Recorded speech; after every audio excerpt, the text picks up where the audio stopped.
Thank you, everyone. I want to just, again, as the executive director of the IRF, thank Rabbi Helfgott and Dr. Stein-Hain for their work on this program and all the previous speakers.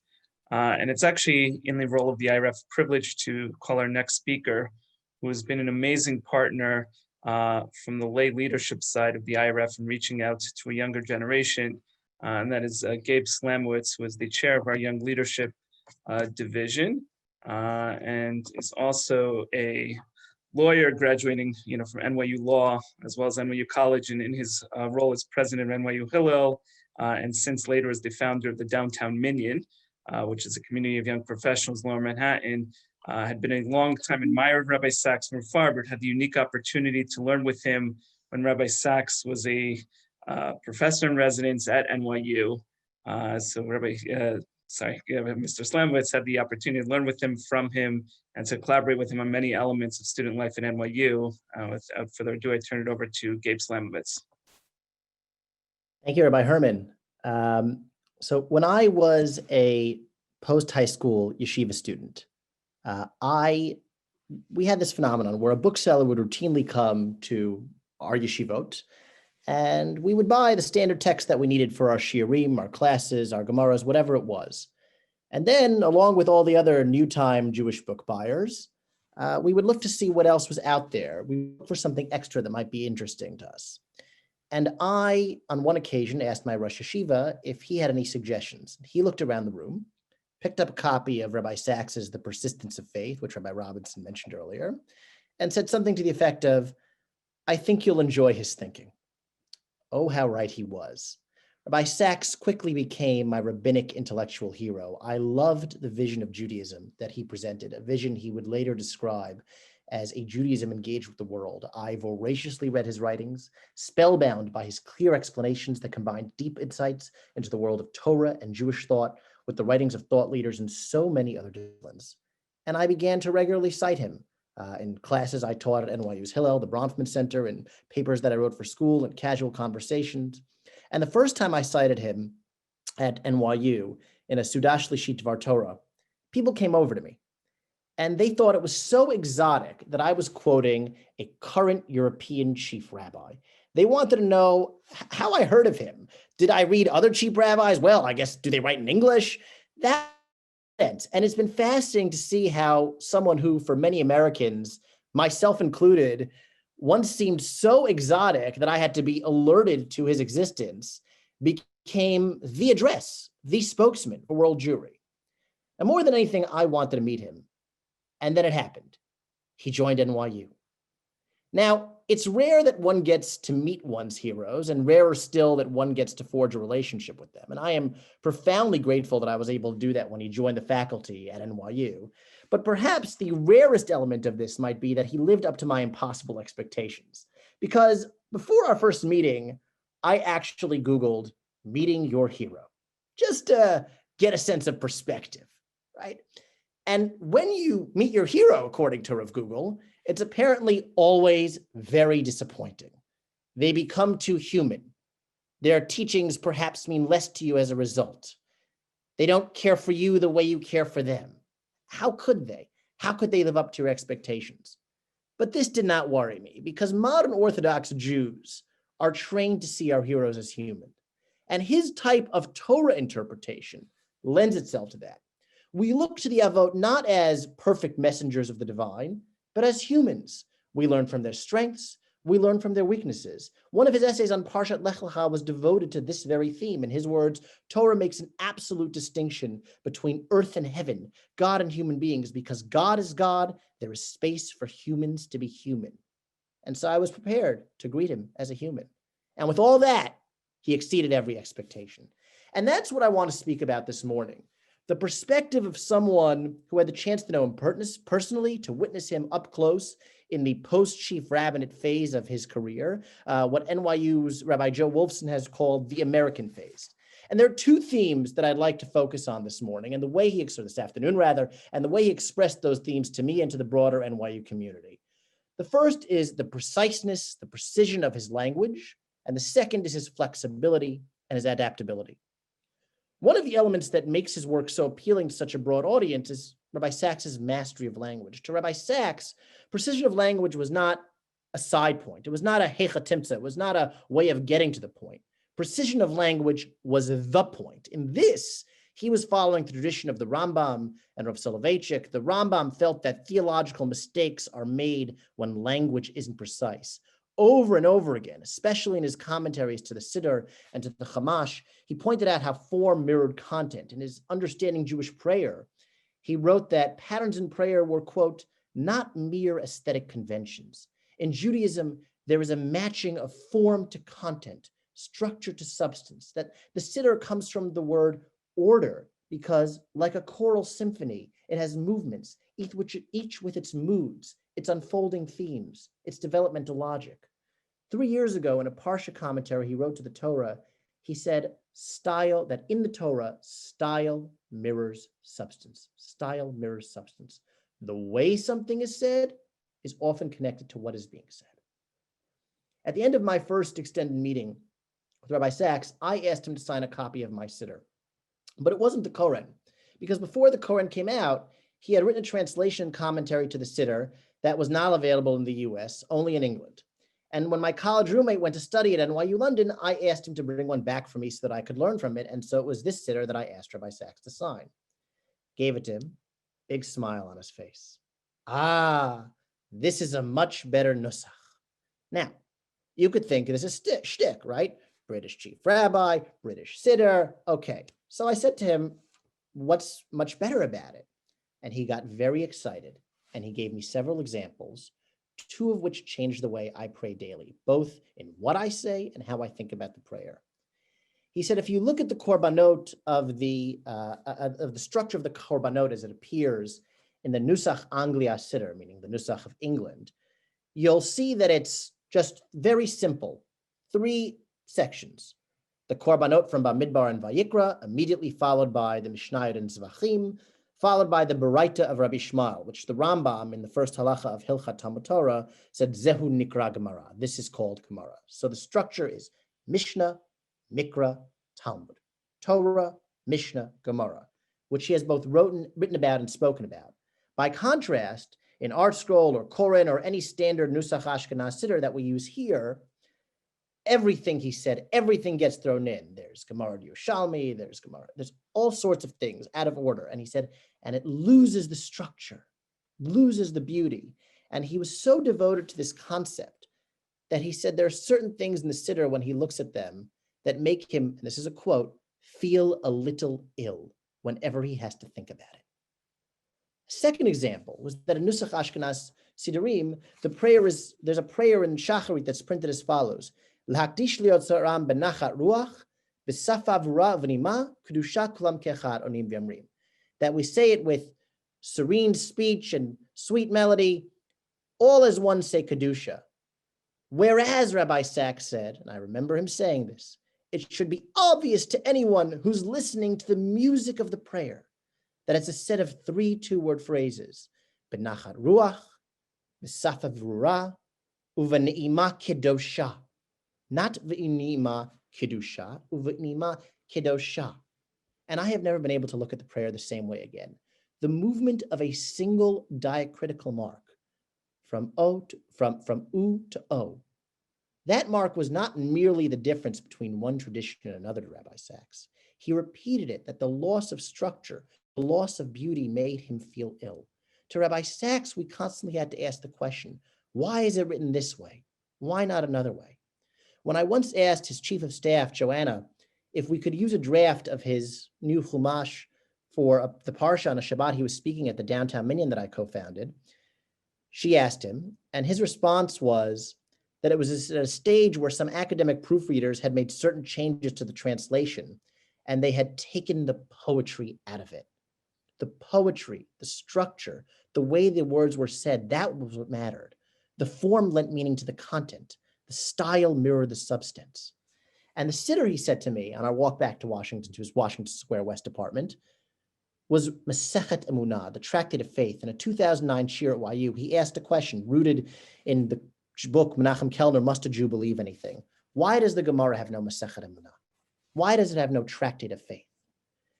And he said that Chazal were very fastidious in the way they divided their literature.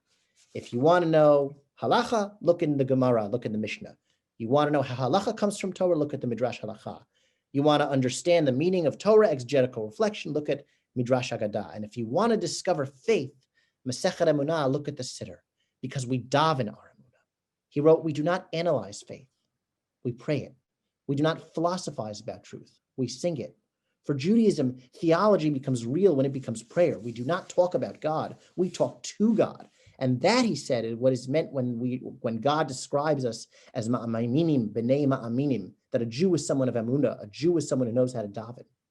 He practiced what he preached.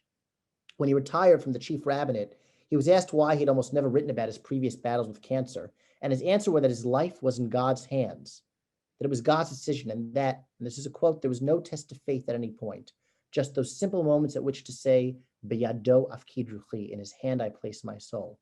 That was his thought. And since we say that every day in Adon Olam, he said, I didn't feel the need to write a book about it. That's emunah. To my second point, flexibility and adaptability. You know, when we ask what makes a thinker a classic, what makes a thinker become so part of the Jewish intellectual heritage that we can't imagine living without it, it's good to turn to our previous heroes. And for many of us, the greatest is the Rambam. Of course, like Rabbi Sachs, he had tremendous breadth of knowledge, philosophical depth, and as I've noted above, was finely attuned to language. Isidore Twersky, in his introduction to Maimonides' Code, wrote about this and attributed it to a very specific quality of Rambam. Listen how Professor Jacob Dienstag summarizes this aspect and see how the broader concept can apply to Rabbi Sachs. As a pedagogue par excellence, Maimonides was deeply concerned not only about language, Hebrew or Aramaic, but also about style. It was Maimonides' flexible style that enabled him to write with precision and brevity. He points out that Maimonides was flexible enough to write his Mishnah Torah into Hebrew, unlike all of his other works written in Aramaic. That flexibility and adaptability was a hallmark of Rabbi Sachs's nature, particularly in his American phase.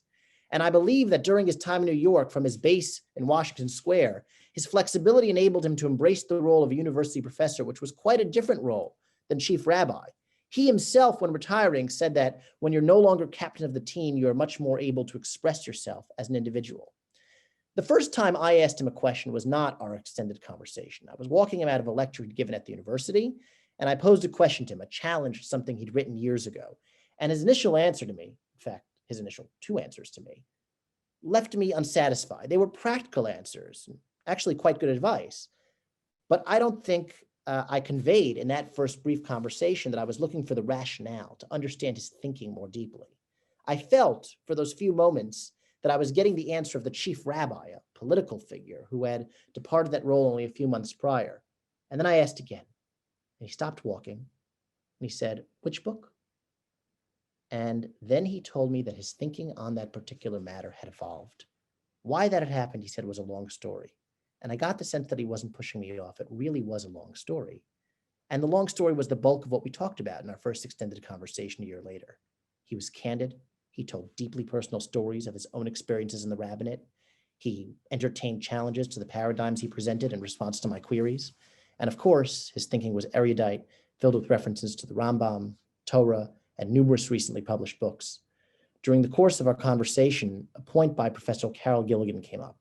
And I knew who she was because she had been one of my mother's favorite professors at Harvard, and she encouraged me to attend one of her lectures at NYU so as not to miss her.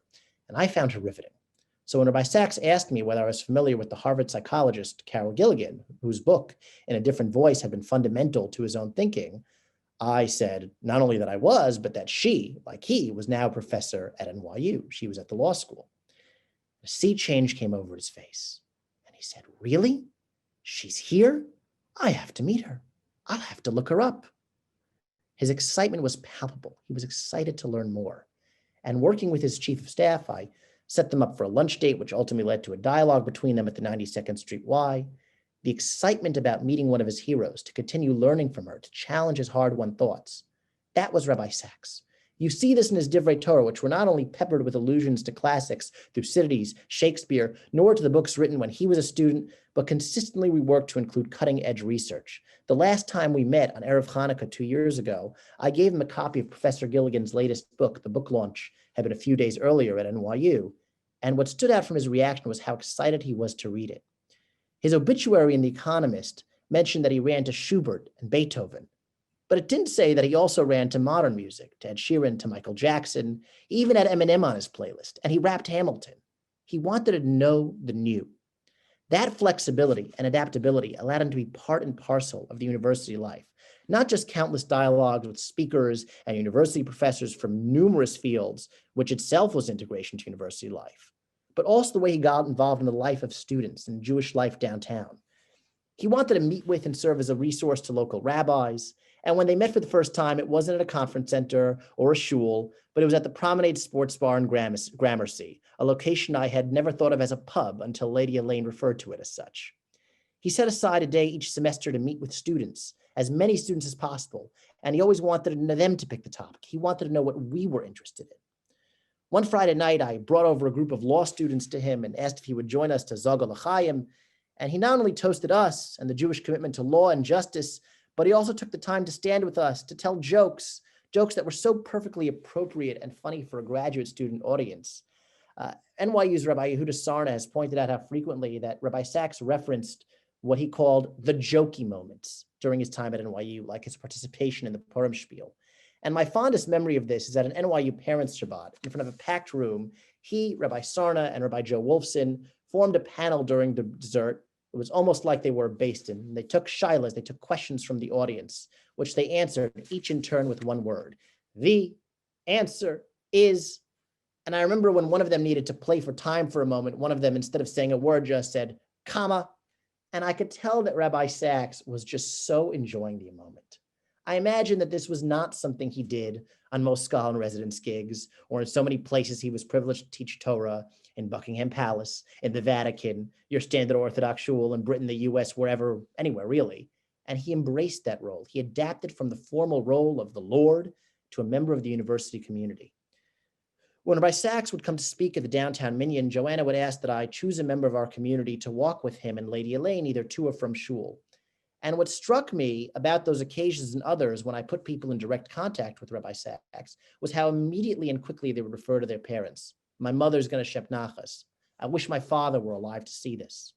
Rabbi Sachs, a thinker who came into his most prominent during the era when we, as relatively young people, were emerging into adulthood, was flexible enough that he could use his words to appeal to our generation and to our parents' generation, and we all saw it as a zechut to be in his presence. I want to close with something I've written about elsewhere, our last individual meeting. For our last meeting during his professorship, I wanted to do something different. I wanted to simply learn Torah with him. I wanted to see how Rabbi Sachs approached a text so that I could gain insight into his methodology. And I chose a text from the Siddur, Atayat Sarta, which we say on Shabbos Rosh Chodesh, which Rabbi Sachs hadn't commented on in his commentary to the Siddur. And when he looked at the page, he said, you know, I've never really looked at this before. And I watched his mind spring into action. He looked at the paragraph, and suddenly he's picking out keywords in the text, connecting them to Makorot in the Chumash, in Kabbalah, in the Gemara. And at one point, he excitedly gets up, runs to the door where Rabbi Joe Wolfson was sitting and says, Rabbi Wolfson, I need a sugya. I need a section of Talmud. It's in Masechet Chulin. I can't recall the precise page, but here are some quotes. And using Bar Ilan, we found it. The next thing I know, we're flying through this daf of Talmud on which he presented an entirely original reading. And the lens through which we studied that sugya and the original insights he had led to insights on the passage in the Siddur, which I might add, we only started to learn. The rest is for me to do because it was a lesson in learning how to learn. But the excitement, the joy in using the Gemara to interpret that paragraph was an element of that meeting that stays with me. And almost all of the anecdotes I've shared today talked about the joy he felt, especially in experiencing something new, engaging in something new, expanding his worldview. He wrote once that in Judaism, joy is the supreme religious emotion, that the miraculous ability to rejoice, even in the midst of suffering and pain, has been key to our survival, that the way we sing about our sins on Yom Kippur to a jolly tune is part of that, and that we needed less oi, more joy. Rabbi Sachs lived that joy. He conveyed it to us through his mastery of language, through his adaptability to the needs of the Jewish community which he served and to which he dedicated his life. He may have felt that Emunah was not something to philosophize about, but something to experience, even though he wrote about faith. And I believe that this was also true of joy. He wrote about joy, but joy was something he lived. May we learn from him what it means to be ma'aminim, people of faith, people who daven. After all, what is davening? The Gemara tells us that tefillah is avodah shebelev, service of the heart. And so when we engage in avodah, when we engage in service, may we follow in Rabbi Sachs's footsteps and meet the challenge of Sefer Tehillim, la'avod Hashem b'simcha, to serve God with gladness. May his memory be a blessing for us all. Amen.